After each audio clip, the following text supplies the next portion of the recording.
Okay चलो, इन्होंने aunty ने हमें बता भी दिया। सर अब तो आवाज भी आ गई। हाँ आंटी ने हमें बता भी दिया।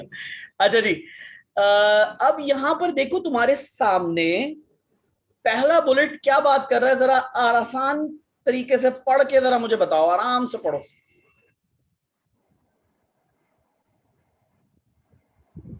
सिर्फ हेडिंग ही पढ़ लो तो तुम्हें अंदाजा हो जाएगा कि क्या बात हो रही है, तो तुम्हें मेरी themes बात समझ आ across जाएगी जो मैंने तुम्हें पहले बताई थी। themes across the paper to syllabus topic. The problems and the opportunities for Pakistan as a developing country. क्या चीज है? Problem and opportunities. प्रॉब्लम या सोल्यूशन, सोल्यूशन दे दोगे तो अपॉर्चुनिटी बन जाएगी। कोई प्रॉब्लम है, उसको सॉल्व कर लो तो वो तुम्हारी न्यू अपॉर्चुनिटी बन जाती है। ठीक है ना? तो वही बात कही हुई है। ये दोनों बातें मैं किस चीज में लेकर जाता हूं? इम्पैक्ट्स में। याद है? तो पहली चीज ही इम्पैक्ट वाली दी है उसने। अब देखो दूसरी चीज क्या है? Effects on the environment and the importance of conserving the environment. दूसरी चीज, फैक्ट्स के अंदर, फैक्ट्स के बाद इन्वायरमेंट, सॉरी फैक्ट्स के बाद इंपैक्ट में एक चीज प्रॉब्लम है। जब भी प्रॉब्लम होगी किसी भी चीज के तो उसका सोल्यूशन जरूर देना होगा या चाहिए होता है। प्लस इन्वायरमेंट को हमने जरूर देखना है कि इन्वायरमेंट तो खराब नहीं हो रहा हमारी किसी एक्टिविटी से, हमारी किसी डेवलपमेंट से। अगर खराब हो रहा है तो उसको सस्टेन करना है, कंजर्व करना है, बचाना है। तो ये बचाने में कौन सा कॉन्सेप्ट आएगा? सस्टेनेबिलिटी। याद रहेगा? होपफुली। ठीक है ना? सारी चीजों को बचा बचा के इस्तेमाल करना है।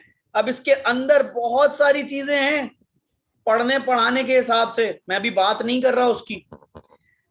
Promotion and importance of sustainable development. अगला पॉइंट देखो आया ही उसी से रिलेटिव है। पहले कंजर्व करो फिर उसको सस्टेन करो।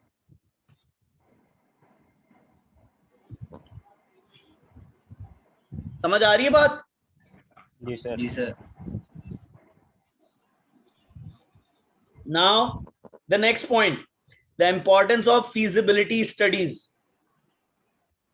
The understanding of feasibility involves a consideration of the advantages and disadvantages of proposed development.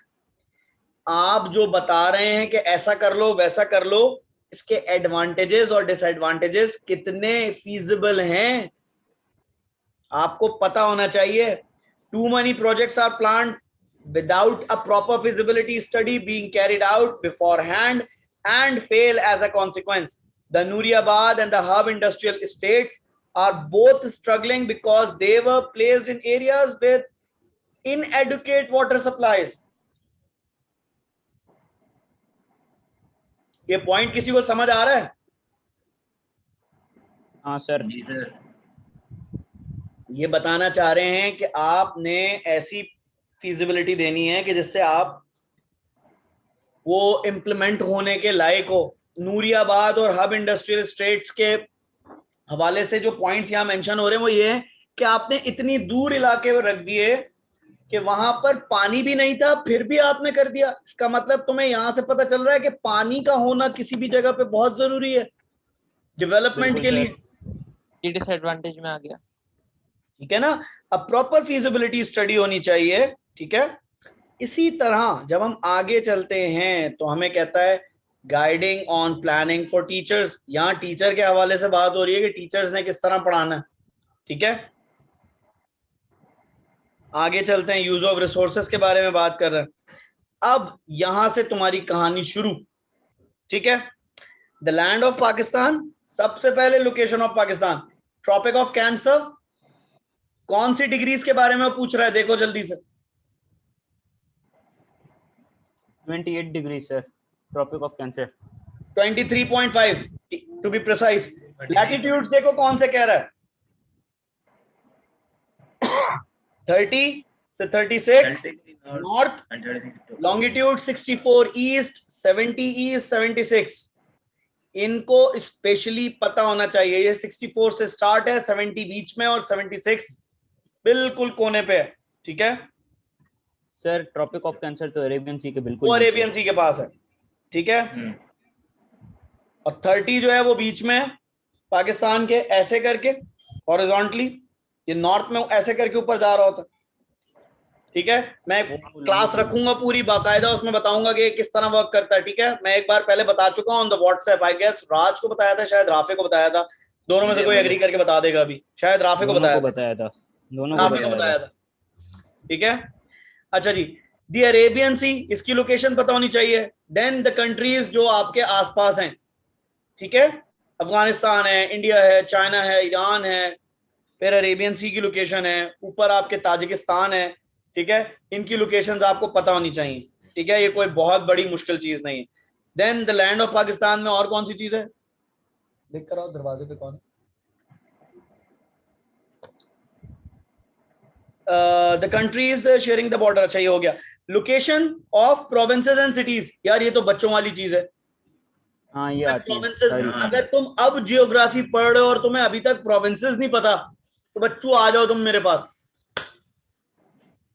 यार प्रोविंस तो 4 हैं, 5वां तो अब हो गया है गिलगित, ठीक है ना, उसको पर मेंशन नहीं करेंगे। ठीक है ना, तो 5 हो गए, तो ये 5 के 5 पता करना बहुत आसान है।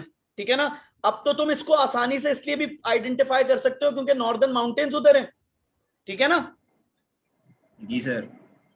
फिर किन शहरों के प्लेसमेंट तुमको पता होनी चाहिए, इस्लामाबाद, मरी, रावलपिंडी, गुजरांवाला, लाहौर, फैसलाबाद, मुल्तान। देखो अक्सर मैं क्यों ये खोल के बैठ गया हूं, ताकि तुमको पता हो। अक्सर बच्चे ये कहते हैं सर हमें क्या टंडोवाला यार की लोकेशन भी पूछ सकता है वो, सर वो धनडोट की भी पूछ सकता है लोकेशन। यहां देखो स्पेसिफाई किए हुए बड़े बड़े शहर, इनकी लोकेशन वो स्पेसिफिकली पूछ सकता है, ये तो लिख के दे दिए। औरों की भी पूछ सकता है, लेकिन ज्यादा चांसेस किसके हैं, जो उसने लिख के दे दिया। समझ आ रही है बात? और ये नंबर ऑफ सिटीज हैं यार, ये तो ऐसे देखोगे तो पता चल जाएगा। लाहौर कोने पे है इंडिया के साथ, ठीक है ना, वाघा बॉर्डर है उधर, ये तो हमेशा याद रहेगी बात। ठीक है ना, तो इस तरह चीजों को याद रखना है। ठीक है, आगे चलते हैं। देखो तुम्हारे पास नेचुरल टोपोग्राफी में क्या चीज है, सबसे पहले तुम्हें क्या बता रहा है वो, बलूचिस्तान प्लेटो है, सुलेमान रेंज है, सफेद को है, पोर्टवार प्लेटो है, सॉल्ट रेंज है, सारे माउंटेन्स और प्लेटोज बता रहा है। फिर उसके बाद क्या बता रहा है, ये माउंटेन्स और प्लेटोज लैंड फॉर्म्स को क्यों उसने कहा, क्योंकि ये सब लैंड जो है ना अबव द लैंड है। माउंटेन ज्यादा ऊंचे होते हैं, प्लेटोज उससे आधी रेंज पे होते हैं और उससे भी कम रेंज पे, जी सर, ठीक है ना, जमीन से उठे हुए होते हैं। तो दोनों चीजों को एक साथ दे दिया उसने। फिर रिवर्स के नाम कह रहा है, रिवर्स आपको पता होने चाहिए, ईस्टर्न और वेस्टर्न ट्राइब्यूटरीज याद कर लो, काफी हैं। ज्यादा से ज्यादा बलूचिस्तान के 2 रिवर लिखे हुए हैं इधर, हब और दश्त। फिर इसके अलावा कौन कौन से डेजर्ट्स हैं तुम्हारे पास, थल, थर और खारान, ठीक है ना। अब वो कह रहा है candidate should be able to use appropriate vocabulary when describing the distinguishing features of mountains, plateaus, flood plains, deserts. ये क्या कह रहा है, ये कह रहा है तुम्हें पता होना चाहिए कि जब तुमसे डिस्क्राइब करने को कहें या अलग करने को कहें इनके बारे में, तो तुम्हें इतनी नॉलेज होनी चाहिए कि माउंटेन्स कैसे होते हैं, वहां क्या हाल होता है, माउंटेन कौन सा है इसमें से, वहां का लाइफस्टाइल क्या है, वहां की इकोनॉमी कैसी है, वहां की प्रॉब्लम्स कैसी हैं, वहां के सॉल्यूशंस कैसे हैं। ठीक है, इसी तरह प्लेटोज में वहां का लाइफस्टाइल क्या है, वहां की इकोनॉमी कैसी है, वहां की प्रॉब्लम्स क्या हैं, वहां का सॉल्यूशंस क्या है। यही 4 चीजें हमेशा चलती रहेंगी। और प्लस वहां अगर कोई इन्वायरमेंटल डैमेज हो रहा है तो इन्वायरमेंटल इफेक्ट क्या है। ठीक है जी सर। आगे अगर चलते हैं तो हमें वो कहता है इसी तरह फ्लड प्लेन्स और डेजर्ट के हवाले से। तो फ्लड प्लेन्स में तुम्हारे पास अच्छी एग्रीकल्चर की अपॉर्चुनिटी है क्योंकि वहां फ्लड्स आते रहते हैं और फर्टाइल लैंड होती रहती है। फ्लड आते क्यों है, बारिशें होती हैं वहां। फ्लड को नेगेटिव में अगर हम ले भी लें तो हम उसको पॉजिटिव में कन्वर्ट कर सकते हैं अगर हमारे पास डैम्स हो उसको रोकने के लिए। ठीक है ना, कर सकते हैं। Then identify and name above features on photograph of on a drawing. जब तुमको तस्वीरें याद है, मैंने तुम लोगों को एक तस्वीर वाला सेशन करवाया था जिसमें मैंने तस्वीरें दिखाई थी अलग अलग। जी सर। जी सर। आइडेंटिफाई करनी होती है तस्वीर कि ये क्या है, नाम बताना पड़ता है उसका, उसको नाम देना और पड़ता है कि कहाँ भाई है। ये है, ठीक है, कहाँ पर है, और उसके फीचर्स बताने पड़ते हैं। और तस्वीर उसके में फीचर्स। ऑटोमेटिकली फीचर दिख रहे होते हैं। अगर कोई डेजर्ट है तो सूरज दिख रहा होगा और बंजर जमीन दिख रही होगी, ठीक है ना, अनफर्टाइल लैंड होगा, स्कैटर्ड Camels, ट्रीज होंगे, ऊंट। रेत ही रेत हो। रेत ही रेत होगी, सर सैंड ऊंट। सैंड ड्यून्स होंगे, ठीक है ना। ठीक है जी। ठीक है। जी sir. Yes, I will try to upload it. अच्छा जी, फिर वही स्टीप स्लोप्स और माउंटेन्स के बारे में दोबारा वही बात की हुई है, और एक चीज और दी हुई है आखिर में, अंडरस्टैंड। देखो आखिर में दिया हुआ ये वाला पॉइंट, देखो ये बात मैं तुमको शुरू से समझाते हुए आ रहा हूं, तुम्हें ये पॉइंट पढ़ लिया तो तुम्हें मेरी सारी कही हुई बातें समझ आ जाएंगी कि मैं क्यों कहता हूं। ये वाला पॉइंट पढ़ लो बस।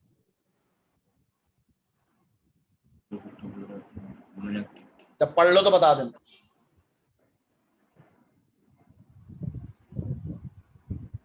हाँ, ह्यूमन एक्टिविटीज, ह्यूमंस पे क्या अफेक्ट होता है। जब तुम्हारा माउंटेनियस एरियाज। सिलेबस कंटेंट तुमको कह रहा है पहले ही चैप्टर में कि अंडरस्टैंड करना है तुमने इन्फ्लुएंस इन सारी टोपोग्राफी का ह्यूमन एक्टिविटी में, तो ह्यूमन एक्टिविटी दो होती है बेटा, एक का तो इशारा मैं कर नहीं सकता, रिकॉर्डिंग चल रही है, ठीक है ना, दूसरी का इशारा कर देता हूं, पैसा। ठीक है ना, चोपड़ा। और एक का इशारा मैं ऐसे कर देता हूं, ये देखो, ओके। यस ठीक है ना। सर। तो ये दो ह्यूमन एक्टिविटीज हैं, ठीक है। जी सर। ये दो ह्यूमन एक्टिविटीज में तुम्हें प्रॉब्लम्स आएंगी लाइफ में, इकोनॉमी के हवाले से, और जो प्रॉब्लम्स तुम्हारी लाइफस्टाइल के हवाले से है, तो तुम उसका क्या निकालोगे फौरन, सोल्यूशन। सोल्यूशन। सोल्यूशन निकालने में हो सकता है कि तुम इन्वायरमेंट को डैमेज कर दो, तो फिर क्या करोगे तुम, इन्वायरमेंट को डैमेज से बचाने के लिए तुम क्या निकालोगे, सस्टेनेबिलिटी का कोई मामला निकालोगे। समझ आई बात। Yes yes sir. बॉस। ठीक है, यही सारी कहानी है हर जगह पर। अब देखो यहाँ क्लाइमेट के बारे में क्या बताया हुआ है, तुम इस पूरे जो कैंडिडेट शुड लिखा हुआ है ना, इसको एक बार पढ़ लो बस, मैं इंतजार कर रहा हूं। पहले 3 पॉइंट्स पढ़ लो, उसके बाद बात करेंगे। पहले 3 points, I am just waiting for you guys.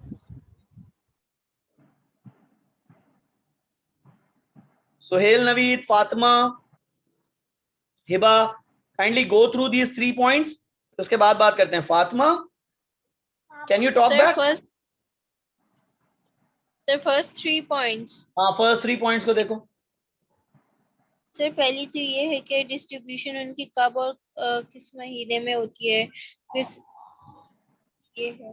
बिल्कुल। अच्छा, ये डिस्ट्रीब्यूशन, डिस्ट्रीब्यूशन का वर्ड जब भी आएगा ना, डिस्ट्रीब्यूशन का वर्ड जब भी आएगा ज्योग्राफी में, उसका मतलब ये होता है कि लोकेशन, ठीक है।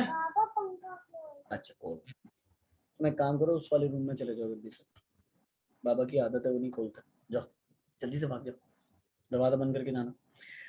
ठीक है भाई, जब भी लोकेशन, जब भी डिस्ट्रीब्यूशन का वर्ड आएगा, इसका मतलब लोकेशन, ठीक है, ज्योग्राफी में, ठीक है।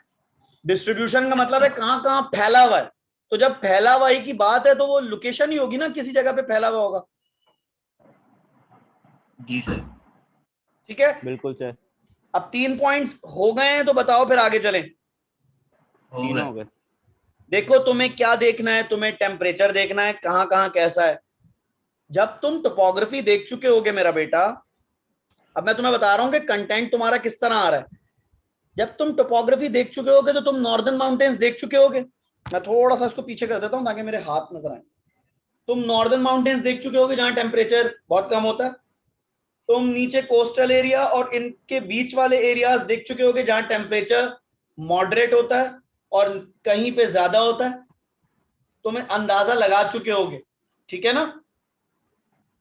जी सर। वेस्टर्न माउंटेन्स पढ़ चुके होगे, फ्लड प्लेन्स पढ़ चुके होगे, तो तुम्हें बारिशों के हवाले से अंदाजा हो गया होगा कि किधर किस तरह का टेम्परेचर है। फिर रेनफॉल से तुम्हें पता चल जाएगा कहां कहां ज्यादा बारिशें होती हैं। फिर तुम देखोगे कि ये कौन सी बारिशें होती हैं, तुम देखोगे कि मानसून है या कौन सा तरीका है। तो मानसून तो तुम्हें पता चल जाएगा फटाफट, डिप्रेशंस भी पता चल जाएंगे, कन्वेक्शनल भी पता चल जाएंगे। ये कैसे पता चल जाएंगे? टाइप्स ऑफ रेनफॉल में पता चलेंगे। ठीक है, टाइप्स ऑफ रेनफॉल जब तुम्हें पता चल रही होगी तो वो रेनफॉल तुम्हें बताएगी कि वो किस जगह पर हो रही है, तो तुम्हें डिस्ट्रीब्यूशन भी पता चल जाएगी। ठीक है ना, जैसे मानसून रेनफॉल जो है उसका सबसे बड़ा चंक जो है वो पंजाब के अपर पंजाब और सेंट्रल पंजाब में सबसे ज्यादा होता है। ठीक है ना, जहां पर एक्चुअल में फ्लड प्लेन्स हैं। ठीक है ना, जी सर। यहां आपका इंडस प्लेन है। ठीक है, डिप्रेशन वाली जगह कौन सी है? आपकी वेस्टर्न डिप्रेशन वाली जगह जहां बारिश होती है वो आपकी बलूचिस्तान वाला साइड है, वहां मानसून जाता ही नहीं है। ठीक है, अच्छा, फिर उसके बाद अगर आप आगे देखें तो आपको सीजनल वेरिएशन और रीजनल वेरिएशंस मिलती हैं, फैक्टर्स कंट्रीब्यूटिंग टू देम पता चलते हैं। ठीक है, आपको पता चलता है कि थंडर स्टॉर्म्स कैसे आते हैं, साइक्लोन्स कैसे आते हैं। अच्छा, ये साइक्लोन्स और टाइफून्स, ब्रैकेट में लिखा हुआ है टाइफून्स, साइक्लोन्स, टाइफून्स और हरिकेन, ये एक ही चीज के तीन अलग अलग नाम हैं। ठीक है, अलग अलग जगहों पे अलग अलग रीजन्स में कहीं साइक्लोन्स कहते हैं, हमारे यहाँ साइक्लोन्स कहते हैं, ऑस्ट्रेलिया में हरिकेन कहते हैं। ठीक है, अमेरिका में टाइफून वगैरह कहते हैं। ठीक है, एक ही चीज के नाम है डिफरेंट। अब अगर तुम और आगे आओ तो देखो लिखा हुआ understand the causes of the monsoon, knowledge of the causes of other type of rain is not required. ये जरा लाइन पढ़ना, जरा दोबारा पढ़ो जरा, मैं सुनना चाहता हूं तुम्हारे जबान से। अच्छा, मतलब Understand. सर हमें मानसून के जो कॉजेज होते हैं कि मानसून क्यों होता है और कैसे होता है, किस वजह से होता है, कौन से महीनों में होता है, वो सब लिखना है। ये नहीं बताना दूसरी रेनफॉल से उसे को कंपेयर नहीं करना, सिर्फ मानसून के ही बारे में बताना है सोली। Understand the causes of the monsoon, knowledge of the causes of other types of rain, convectional क्यों होती है, थंडरस्टॉर्म क्यों होती है, ठीक है, वेस्टर्न डिप्रेशन क्यों होती है। नहीं कह रहा वो किस पे फोकस कर रहा है? मूनसून पे। तो तुम किस पे फोकस करोगे ज्यादा? मानसून। समझ आई बात? तुम्हें बस इतना पता होना चाहिए ये वेस्टर्न डिप्रेशन आती कहां से है। समझ आ रही है बात? वेस्टर्न डिप्रेशन वेस्ट से आती है ऑफ कोर्स। हाँ बिल्कुल, मेडिटेरेनियन सी। एग्जैक्टली। ठीक है, देखो मैं तुम्हें आज बता रहा हूं, समझा रहा हूं कि तुमने एग्जाम गाइडेंस अगर लेनी है तो सिलेबस गाइड को जरूर देखो। मैं तुम्हें एग्जैक्टली लेकर आया हूं, सारा सेशन शुरू होने से पहले मैं इस पे 2-3 सेशन लगाऊंगा ताकि तुमको पता हो कि तुम जो पढ़ रहे हो तुम कहीं एक्सेसिव तो नहीं पढ़ रहे। Do it smartly. जो चीज एग्जामिनर चाहता है पहले वो पता कर लो, उसके बाद जाना किसी एक्स्ट्रा चीज की तरफ। ठीक है ना? ठीक है, पहले जो रिक्वायर्ड चीज है उसको डन कर लो। अब यहां देखो, describe and explain the characteristics of the climate of arid, semi arid, humid, highland regions. ये एरिड वाली जगह कौन सी है जो तुम अभी टोपोग्राफी में यहां पर डेजर्ट एरियाज पढ़कर आए हो? बिल्कुल सही, समझ आई। एरिड का मतलब ड्राई लैंड। ड्राई लैंड कौन सा है? डेजर्ट जहाँ बारिश नहीं है। कारान। ठीक है ना? सेमी एरिड कौन सा है? सेमी एरिड वो वाला है जो उस जगह पर है, ड्राई दोनों होते हैं, मिक्सचर। फ्लड प्लेन्स की तरफ जो है। ठीक है ना, क्योंकि उसमें थल भी आ जाता है और उसमें चोलिस्तान भी आ जाता है। ठीक है ना, तो सेमी एरिड हो गया वो। हाईलैंड्स तुम्हें पता है हाईलैंड्स कौन से हैं? ह्यूमिड तुम्हारा कोस्टल एरिया है। ठीक है ना? ठीक हो गया। मतलब जहाँ पे मैंग्रोव्स होते हैं वो ह्यूमिड एरियाज होते हैं। एग्जैक्टली। एरियाज है। और हाईलैंड्स तुम्हारे नॉर्दर्न माउंटेन्स और वेस्टर्न माउंटेन्स हैं। एल्पाइन है? फॉरेस्ट वाले।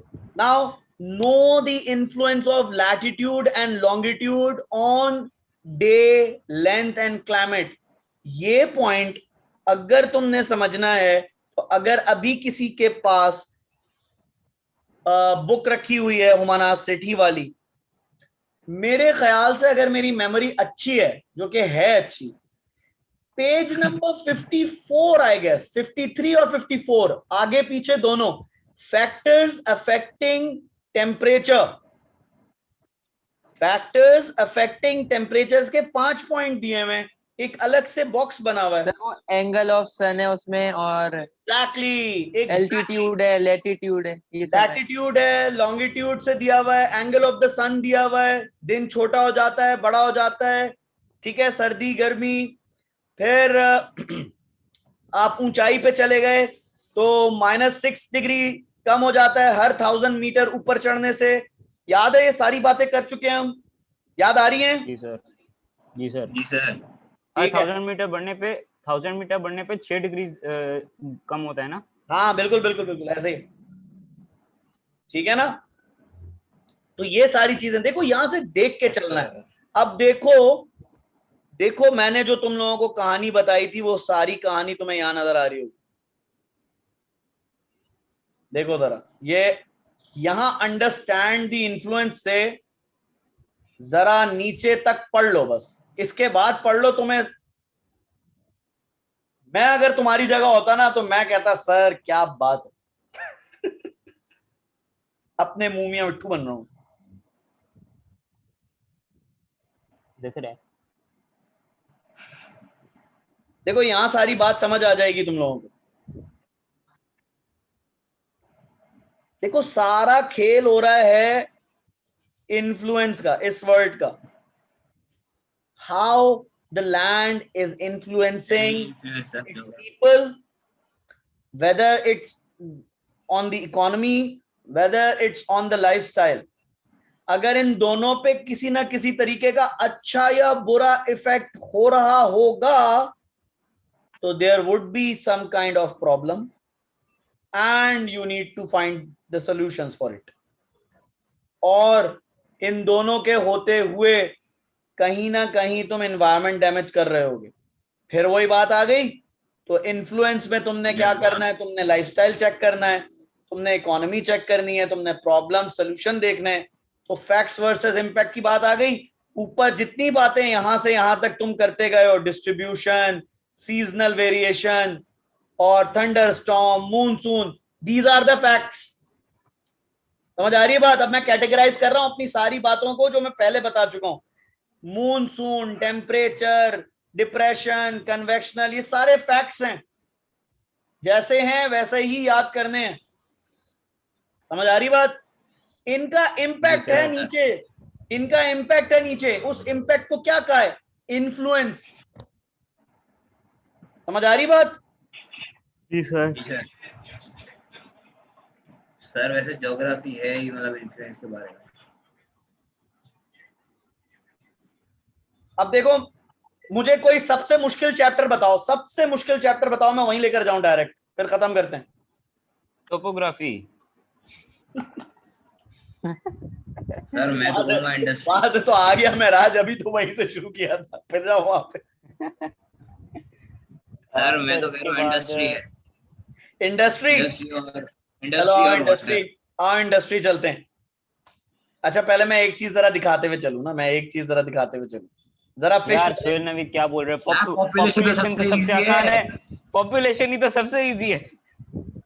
हाँ पॉपुलेशन। चलो सोहेल नवीद, तुमने क्या बात की है, पॉपुलेशन और इंडस्ट्री को मिला के पढ़ा देता हूँ, ठीक है? सर पॉपुलेशन ही तो सबसे इजी है। हाँ हमने तो, याद है Raj, for various reasons, for various reasons. जब मैं तुम्हें पढ़ाने आया था पहली बार, तो मैंने तुम्हें पहला जुमला क्या कहा था कि यार मुझे बुक के चैप्टर्स को आगे पीछे करके पढ़ाने में अगर इंटरेस्ट है तो पॉपुलेशन में सबसे पहले पढ़ाऊंगा।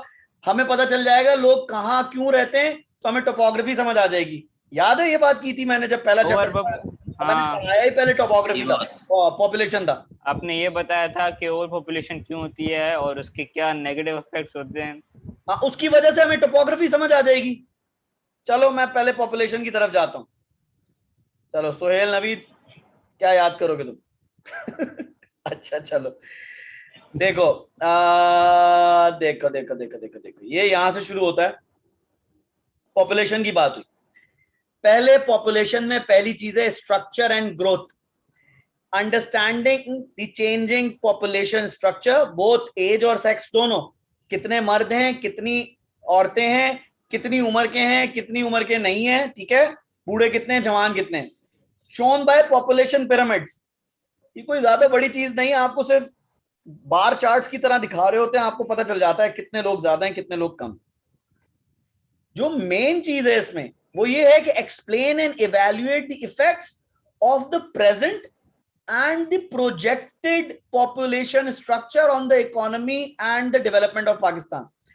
आज अगर पॉपुलेशन पिरामिड में छोटे बच्चों की तादाद ज्यादा है तो फ्यूचर में ये छोटे बच्चे जो हैं, जो 14 से 20 साल की उम्र तक हैं, ये अगले 20 साल में 20 से 40 की एज में होंगे।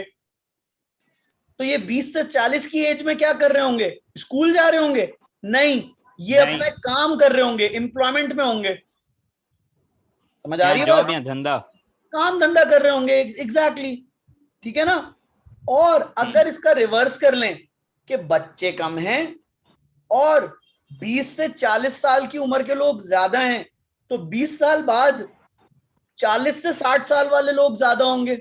ऐसा ही है, यही लोग जी सर। तब्दील हो जाएंगे 20 साल बाद और बूढ़े हो जाएंगे। तो इम्पैक्ट क्या आएगा इकोनॉमी पे या लाइफस्टाइल पे या पॉपुलेशन स्ट्रक्चर पे? उसका इफेक्ट ये आएगा कि हमारे यहाँ बूढ़े लोग ज्यादा होंगे, हमें पेंशन ज्यादा देनी पड़ रही होगी, गवर्नमेंट को दवाइयों के उसमें ज्यादा ख्याल रखना पड़ेगा, हेल्थ केयर सिस्टम्स में।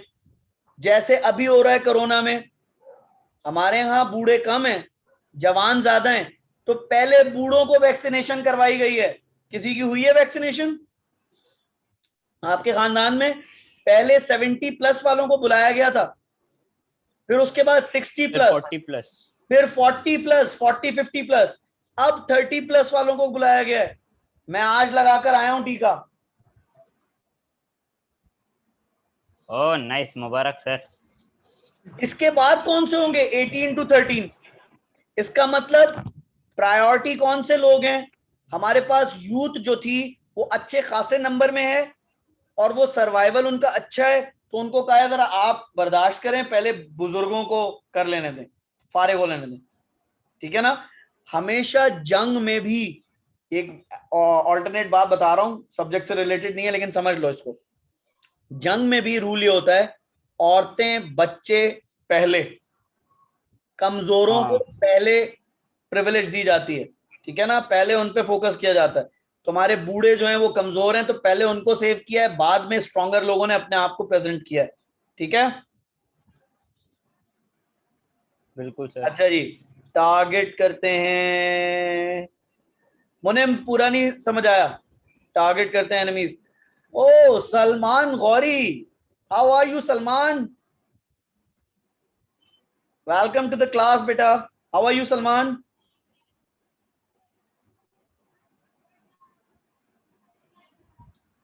अच्छा जी, हमारे पास यहाँ पर जब हम ये सारी चीज देख रहे होते हैं ना, तो हमें पॉपुलेशन में एक बड़ी मजे की चीज मिलती है, और वो ये होती है, चलो मैं नवीद तुम्हें जल्दी से ये बता देता हूं ताकि फिर हम इंडस्ट्री पे भी चलें। देखो यहां पर तुम्हें एक बड़ी मजे की चीज मिल रही है, पुश एंड पुल फैक्टर, ठीक है।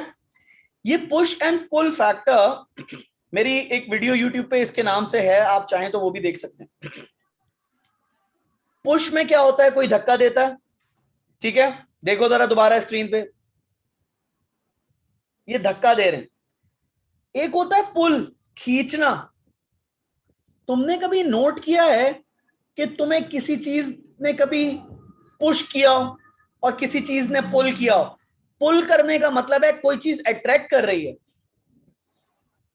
ठीक है। अब सर बोलना नहीं चाहिए, एज अ जोक बोल रहा हूँ, लड़की बोल दो। लड़की। हाँ बिल्कुल बिल्कुल, हाँ हाँ प्राइम एग्जाम्पल है। अब देखो ना, फर्ज करो, मैं तुम्हें इसकी एक मिसाल दे देता हूं, भाई एक आदमी है, वो सारे जिंदगी मदरसे में पढ़ा है, उसने लड़के ही देखे हैं, ठीक है ना, उसके सामने से बुरके में भी लड़की गुजरेगी तो वो उसको ताड़ेगा, ठीक है ना, क्योंकि उसके लिए ये एक नई मखलूक है, उसके लिए वो अट्रैक्शन है, के लिए नया एक्सपीरियंस है। नया एक्सपीरियंस है, ठीक है। अब इस नए एक्सपीरियंस का वर्ड को अपने जहन में रखो। तुमने कभी लोगों को देखा है जो इंटीरियर से आते हैं या किसी दूसरे शहर से आते हैं, तो वो बिल्डिंग्स को ऐसे देख रहे होते हैं, देखो,